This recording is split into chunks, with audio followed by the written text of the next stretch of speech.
Magandang araw po sa inyong lahat mga kababayan at eto nga mga ka-review natin finish ka na Ping, Auntie Claire, napikon, yan mga kababayan, takot si Ping pag lumaya si Senator Marcoleta. Auntie Claire, pikon na naman kay Vice President Sara Duterte.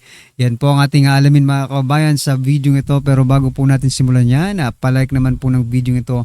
Malaking tulong po yan. Maraming salamat po mga kababayan at eto na nga, simulan na po natin to. Pasok! Tano na ho muna. Ng hapon, sa ating po mga kapatid, sa ating Ng hapon, po magandang hapon. pamilya sa Facebook, sa Luzon, Visayas, Mindanao, sa ating pong mahal na mga OFWs na sobra ang sipag at sobra ang tulong sa ating bansa. Magandang hapon po sa inyong lahat. Of course, I was looking forward to a meaningful and busy Thursday and Friday and then weekend. Maraming kailangan tapusin at gawin, pero nabulaga na naman ako sa post ni Senator Panfilo Lacson at sa kanya. Ayaw talagang tigilan, no? Ayaw talagang tigilan nitong si Ping Lacson, si Senator Alan Peter Cayetano. Ngayon mga kababayan, medyo talagang inuubos nila yung minority senators ngayon. Ngayon, di ba, si Senator Cayetano, tapos si Senator Loren Legarda, meron na rin sa ombudsman, aray ko. Mga bagong allegation. Having said that, tamang-tama naman kasi dahil meron na talaga akong mga i-report sa inyo. So tatlo pag-uusapan natin ngayon. Yung kung ano yung similarity sa SONA kontra SONA at ano din po yung kulang na kailangan doon sa SONA. Isang element lang to. Tapos meron pong na-receive from the Supreme Court. So gusto ko itong basahin sa inyo at gusto ko sanang hingin na pag-pray nyo. And then of course, tugon or pag-usapan po natin ang sinabi ni Senator Lacson today and also the past few days. No? Let's do it in a very sober manner. Niremind ako ng wife ko na may panahon na makipag-alaskahan, may panahon na Seryoso. Whether you're playful or whether umiinit ang ulo. But sabi nga niya, people deserve, especially mga Tagigenyo, to know na nasa magandang kamay ang syudad ng Taguig, na pataas ng pataas ang antas ng kabuhayan sa Taguig, na hindi po kami nagtotolerate ng corruption at saka ng ghost projects or mga anomalya. Yan po man ay local, national government, yan po man ay private. No? Wala pong perfect, pero ang importante po ay yung kung pinapayagan ito o hindi. So let me start po by thanking God for this opportunity na makausap kayo directly. I thank God that kahit umiiba ang panahon, social media, ang kampihan ng bawat isa, I mentioned some of this sa Kontra SONA. If hindi nyo po napanood, nasa Facebook po natin, pakitignan nyo. I think it will also be on YouTube. So let's start po with the biblical principle that we've been talking about. Kung anong ating itatanim, yan ang ating aanihin. Again kung ano ang ating itatanim, yan ang ating aanihin. Ang common example na binibigay dyan, di ba? Hindi ka pwede magtanim ng... Kaya ang naisip ko lang mga kababayan dun sa sinabi ni Senator Cayetano, no? Na kung ano yung itinanim, ayun din ang aanihin. Kasi mga kababayan, itong si Ombudsman Boyeng Rimulya ay itinanim, di ba? Yan po ang itinanim ng Marcos administration dyan sa Ombudsman para gumawa ng mga kaso, no? Na ngayon po ay kanilang inaani, mga kababayan. Inaani po nila yung minority senators. Dahil tinanim po nila si Ombudsman Boyeng Rimulya dyan sa ombudsman, mga kababayan. Yun po yung biglang pumasok sa isip ko buto o ng seed ng mangga, tapos ang gusto mo anihin ay santol. So sa isang bansa, hindi pwedeng bad governance. For example, kulang sa planning, wala kang planning sa mass transportation, yan ay maging mga bus lane o yung mga rapid bus systems, yan po ay maging mga trains, mga ferries. tayo archipelago, kaya yung RORO napaka-importante. Correct. Pag hindi mo plinano yan, tapos magkagulo, traffic parate, baha parate, hindi mo pwedeng sabihin ngayon, ba't nagkaganon? Kasi ano ba ang tinanim natin? Kung ano tatanim natin, yan ang ating anihin. So napaka-importante din malaman yung why, yung bakit, di ba? So why do we have to talk about all of this and why do we have to talk about yung allegations ni Senator Lacson? Siguro yung iba, meron pong ilan na kahit sa page natin na tumutulig sa akin, sa aming magkapatid, ni Senator Pia, at sabi tumahimik na lang kayo. So bakit po namin kailangan magsalita? You know, we all, when let me address myself to Christians, no? Whether, anuman ang church, no? Catholic, Aglipayan, evangelical churches, lahat ng Christian churches, no? I reference the Christian churches because alam ko yung prayer. Hindi ko alam yung prayer ng ibang religion. Although may curiosity din ako at pinapakinggan ko minsan. But, di ba sa lahat ng Christian, meron tinatawag na the Lord's Prayer o yung tinuro ng Panginoon Jesucristo. At may part doon na nagsasabing, your kingdom come here on earth as it is in heaven. So, ibig sabihin, may recognition tayo na ibang-iba po ang kingdom sa heaven at yung kingdom dito sa earth. Ibang-iba po kung ang Diyos natin ay tunay na Diyos kasi doon walang sakit, walang sinungaling, walang pagnanakaw, walang gutom, and kultura din yon. Pero sa ating bansa at sa kahit anong bansa sa buong mundo, stealing, cheating, lying, yung makaisa ka sa kapwa mo. So even in the best run countries, hindi rin po perfect, di ba? Pero dun sa hindi maganda ang pagpapatakbo ng bansa, inaani po talaga natin ay kahirapan. No? Hindi mapagamot ang mga kamag-anak, hindi makapag-aral mga anak, napipilitan humanap ng trabaho sa abroad, hindi makakain ng 3 beses sa isang araw, tapos hindi talaga mawala-wala sa atin ang mga may trabaho nga, pero isang kahig, isang tuka, meaning hindi man lang makapagpahinga o hindi man pwedeng umabsent kahit may sakit na, kasi pag umabsent, wala talagang kakainin. So yung bakit, kailangan natin lumaban kasi po, iilan lang po kaming nagsasalita. At kahit naman po ako, nung hindi po ako yung front and center, iilan silang nagsasalita. At marami sa kanila ay kinukulong, kinakasuhan. Yung KKK, kung tawagin ko po, no? Kuyog, tapos kaso, tapos kulong. At Ayun isa na. si Senator Napakaganda po nun.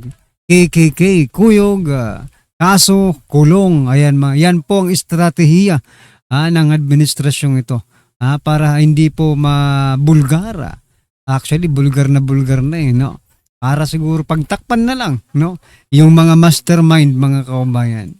Lacson sa nagpapairal din nun. So makita po Lacson, natin sa Blue Ribbon Committee nung nag-umpisa kay Senator Marcoleta, maganda po yung umpisa. Correct. Pag take over ni Senator Lacson, biglang tinuro kay Senator Jinggoy, kay Senator Joel Villanueva, kay Senator Chis Escudero, at nung matuturo yung ibang senador, pero kakampi niya, parang medyo natigil doon.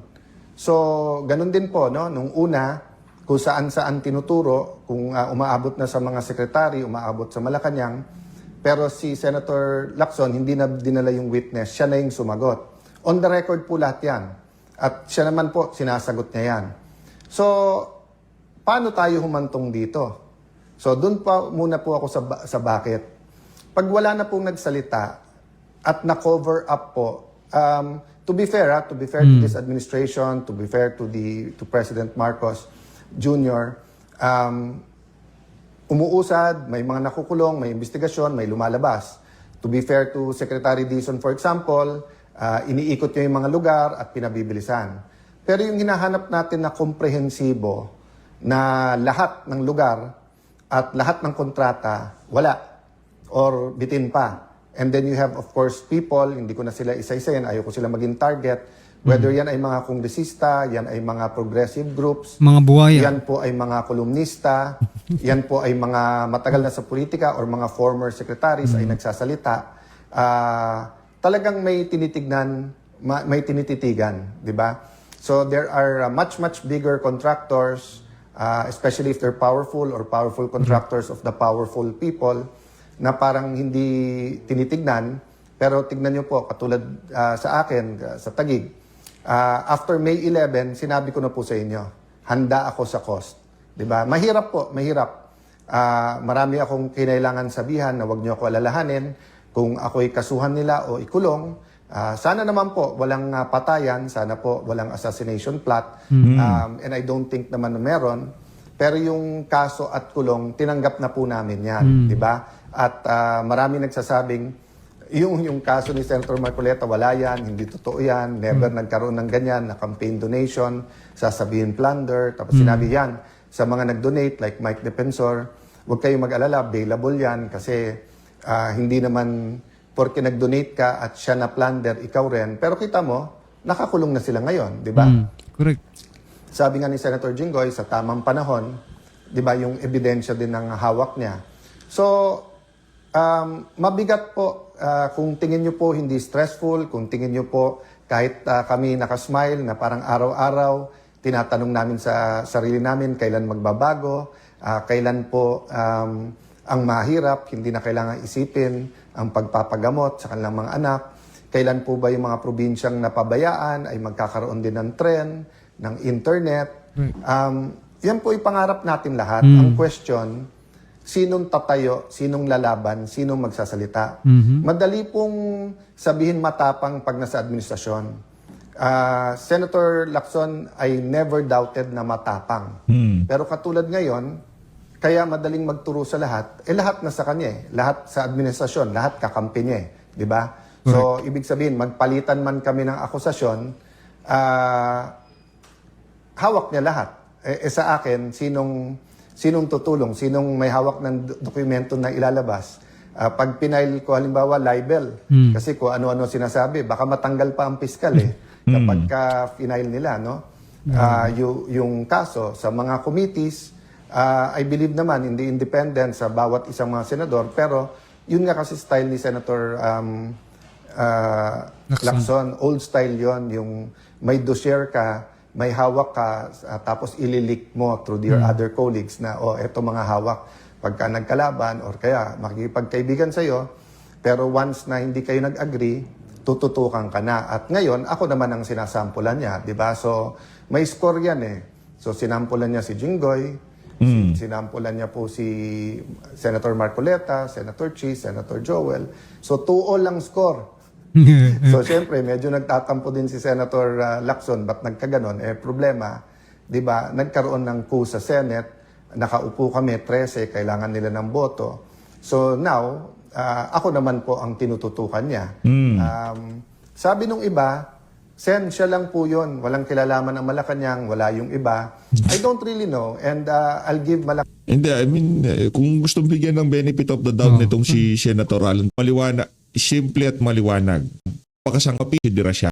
Baka bawal maging Senate President ang opposition kasi gagalaw talaga ang lahat para ang makaupo ay kakampi nila. But so far naman, masasabi ko naman na very straightforward, honest, very, how do I put it, patas ang pagpapatakbo ni Senator Win. Of course, umangal kami sa impeachment dun sa presiding officer. Wala naman akong doubt maganda ang pagpapatakbo ni Senator Escudero. Ang question lang kung nasunod yung rules, di ba? So walang doubt po sa amin nung tinigil yung pagbibigay ng medical assistance kasi napakarami po tayong tinutulungan sa medical assistance. Nireport po sa akin na maraming project hindi napopondohan. DBM naman daw, hindi naman DPWH, pero dapat DPWH yung nagpa-follow up. At pag na-delay ito, hindi naman si Alan Cayetano magsasuffer. At hindi lang Taguigueño kasi nga marami na pong dumadaan sa mga kalye ng Taguig na hindi po taga-Taguig. Ulitin ko po yun yung mga ibang projects po na sinasabi ni Senator Lacson, pinapakinabangan ng 100,000 tao yan. Yung ilan mga parks, pag Christmas lang po, 20,000-30,000. Yung daanan na isang sinasabi nila, dinadaanan ng mga galing Laguna papuntang Rizal. Alam nyo naman po, Arca South, BGC, whether mga kapitbahay namin sa Muntinlupa, Las Piñas, Makati, Pasig, pateros ay dumadaan din dyan. So pag tinigil yung mga projects or binitin or hindi nilabas ang pondo, ang nagsasuffer dyan mga tao. Balita ko sa House din, maraming kongresista na hindi pumirma sa impeachment. Hindi ko alam for sure kasi hindi ko sila nakakausap. But yung ilan na nakakausap ko ay nagsabi nga na tigil yung kanilang pondo. So ang hiling na lang namin, Grabe no, pag hindi ka sumuporta sa kanila, tigil yung pondo mo mga kababayan. Ibig sabihin, wala ka talagang project mga karabin natin. Pero kapag ikaw naman ay sumuporta, sabi nga ni Luestro, di ba? Nang dahil kay speaker, di ba? May AX, nang dahil kay speaker, may dahil kay speaker, may kung ano-ano mga kababayan, di ba? O, ibig sabihin, pag talagang pumabor ka sa kanila, babaha ng biyaya mga kababayan. Anyway, eto pasadahan po natin dito si Yussi Claire Castro. Pasok. ICC and the ICC is supporting Marcos. She also called the president a traitor alongside former Senator Trillanes for sending FPRRD there. Ano po ang reaksyon ng Malacanang dito? Ang Yan lahat si po Castro. halos ng sinasabi ng Vice Presidente sa ngayon ay walang basihan, Ha? walang saysay, Anong walang basihan? Nandun na nga si former President Duterte sa dahig. useless, at nonsense. Nonsense. Nonsense. Maaaring po Nonsense ka. sabi out of frustration. Ha? Dahil ang Hindi kaya kayo ang frustrated mga kababayan? Hindi kaya sila yung, di ba, frustrated dito? Kasi tingnan nyo bagsak na bagsak ang ratings. Yung SONA walang naniniwala, di ba?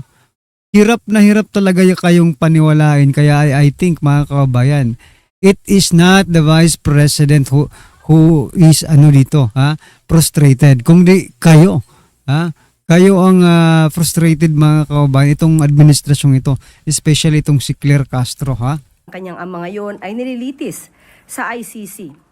Tandaan din po natin, Na kung saan malapit na magsara. ulitin natin. Ulit-ulitin mo Ang para, kaso na sige. naisampa kay dating Pangulong Duterte ay noong taong pang 2017.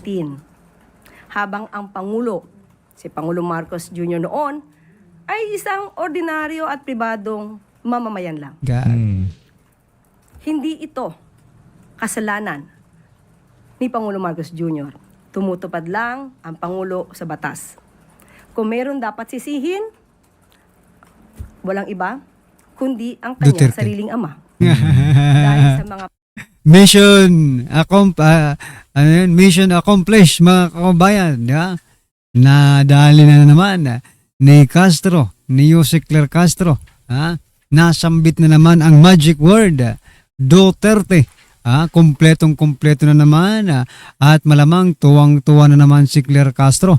Nabuhayan na naman ng dugo dyan po sa Malacanang dahil nasambit na naman po ang Duterte mga kababayan. pag-amin nito na siya mismo ay pumatay at Tingnan nyo yan, nagpapatay.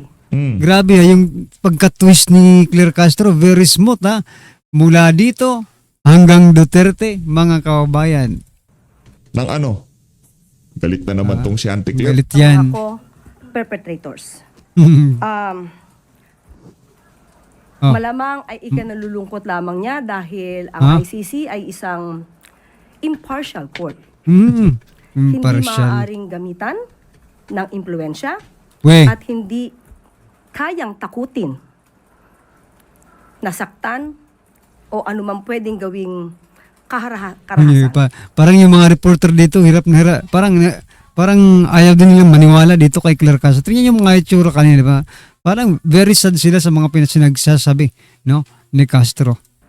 So, muli, Muli. ang mga sinabi po ni Vice Presidente ay pawang walang katotohanan, Wala katotohanan. Grabe Useless. talaga. Useless. baseless, Baseless. nonsense. Nonsense. Next question. parang yung mga sinabi niya, parang siya talaga yun, ano? Yung sinasabi niya po dito mga kababayan, parang lahat tumama sa kanya mga kababayan. Nagbago na po ba yung pagtingin ng Pangulo na hindi tayo babalik sa ICC? Sa ngayon ay wala pa rin pong anumang update. Ingat ante ingat kayo dyan sa decision na yan. Baka next administration kayo yung papadala sa ICC. Hindi wala sarado na ICC. Pasalamat kayo, pasara na ICC. kung kinakailangan ng mag-rejoin sa ICC. Gagi. Follow up po. Ito lang, pinagpaplanuhan nilang mag-rejoin, no, mga kabayan, no. Pero yung number one allied natin, mga kabayan, ng Pilipinas, yung US, di ba? Pinagsabihan na yung kanyang mga kalyado na huwag kayong makikipag-cooperate diyan sa ICC na yan, di ba? Pero sila, yung Pilipinas, may plano palang bumalik pa, makipag-member sa ICC. Yung ibang bansa nga, mga kabayan, marami na pong bansa ang tumiwalag sa ICC dahil po kahit sa sinabi ni Trump, mga kabayan. Pero ang Pilipinas, feeling strong, mga kabayan, di ba? Ivan Mayrina, GMA News.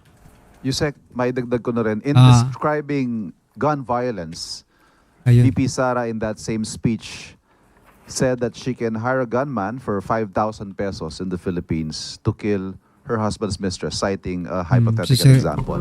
Sample Your yun, reaction to this, example and lang po yun, How mga would the kabayan. Palas characterize gun violence in the Philippines?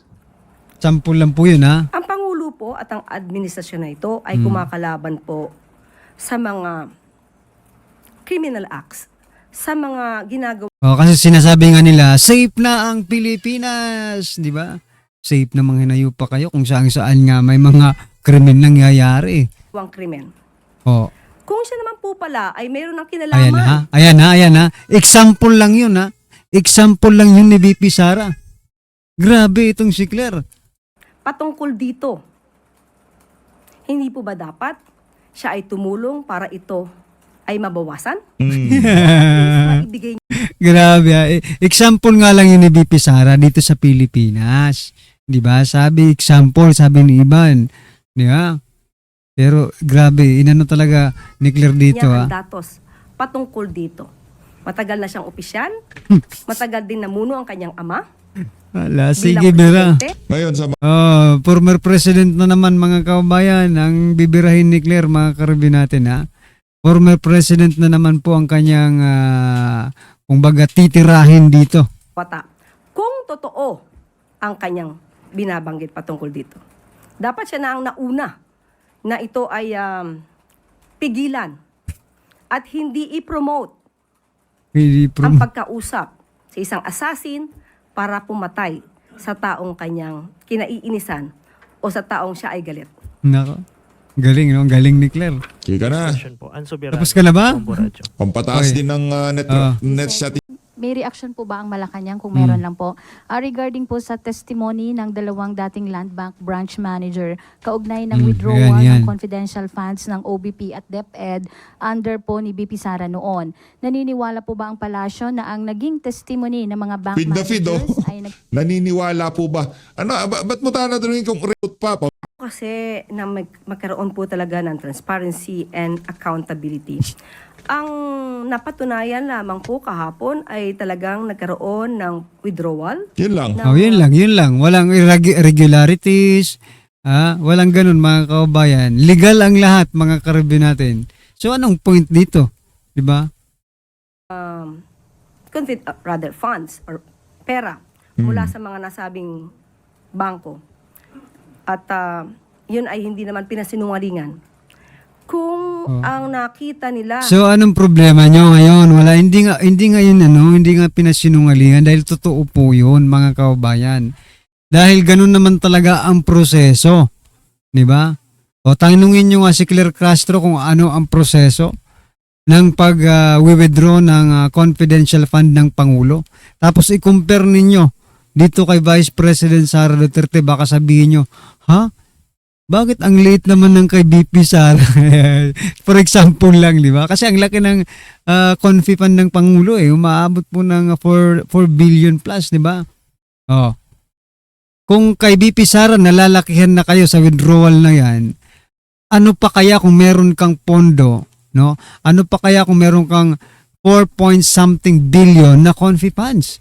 Yan nga 125 million lang. Ganyan na kayo makapag-react, mga kababayan. Paano pa kaya yung 4 point something billion, di ba, mga kababayan? Common sense naman. ng mga bank representatives ay unusual ito. Sige, Ang dapat biraha. sigurong gawin ng Biraha mo. opisyal ng bangko. Unusual ito. So, ito ba ay masasabing dapat na i-report sa AMLAC? Yan.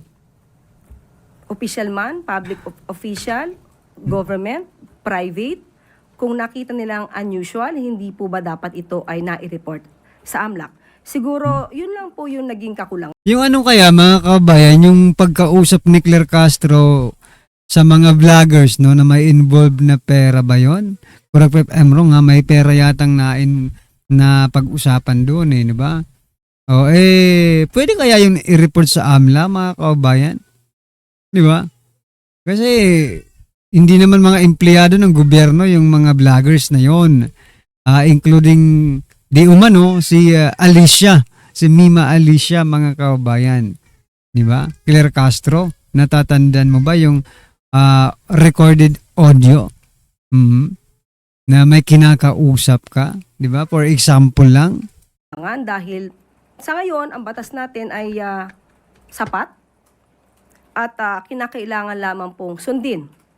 Nagiging problema lamang po dito na kahit meron tayong batas, pero pilit na nilalabag Yan. para sa sariling interes. Yun.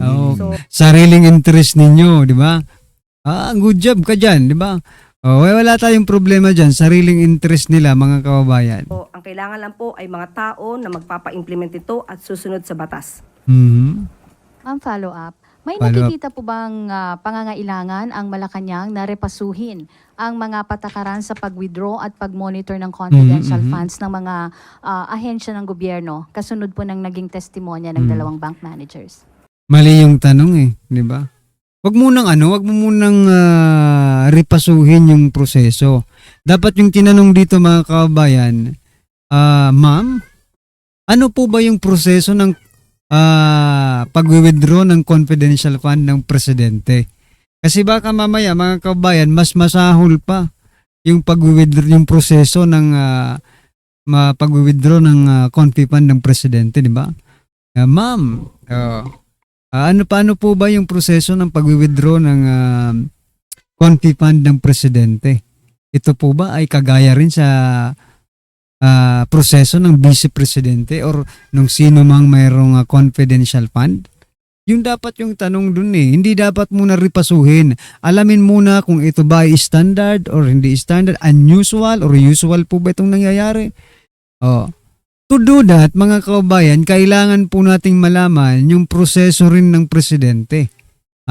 Just to compare if it is unusual or usual lang yan. Parang norms na yan, mga kababayan. Di ba? Kasi confidential nga Yeah? Katulad na aking sinabi, kompleto sa ngayon ang ating batas. Kung malinis lang ang tao, kung walang balak na gumawa ng anumang anomalya o pagnanakaw ng pondo, ang batas ay dapat na sinusunod. Yan. Correct yan, di ba? Kaya dapat sundin, ang batas ay hindi para lang kay BP Sara. Ang pagsunod ng batas ay hindi lang para kay BP Sara. Ang pagsunod ng batas ay para sa lahat po ng mga government official, mga kababayan, which includes the President, Vice President, the Senators, and the rest of the officials of the land, mga kababayan, di ba? Ang kaso nga lang dito, sinisingle out ninyo si BP Sara. Kaya hindi natin maiwasang isipin that there is a selective justice, mga kababayan. Di ba? Kung kinakailangan mag-withdraw ng ganong kalaking halaga, let's say 125 million pesos in just one day, hindi po yun. Dapat ang tanong din dito, kailangan itong mga mainstream media, binabalasan nyo itong si Claire. Ma'am, dahil po si BP Sara, 125 million ang withdraw in just a day. Magkano po ba yung na-withdraw din ng Pangulo sa loob ng isang araw, ma'am? Di ba? Baka mamaya, katiting lang itong 125 million na itong hinayupak pinag-uusapan natin dito po sa 4 point something billion na kay Marcos. Di ba? Kayong mga mainstream media, pakitanong naman ng maayos. Yun masama. Wow, para paniwalaan kayo, no? Na kayo ay hindi bias. Ha? So palpalin nyo naman tong si Castro kahit paminsan-minsan lang nang manahimik naman ito.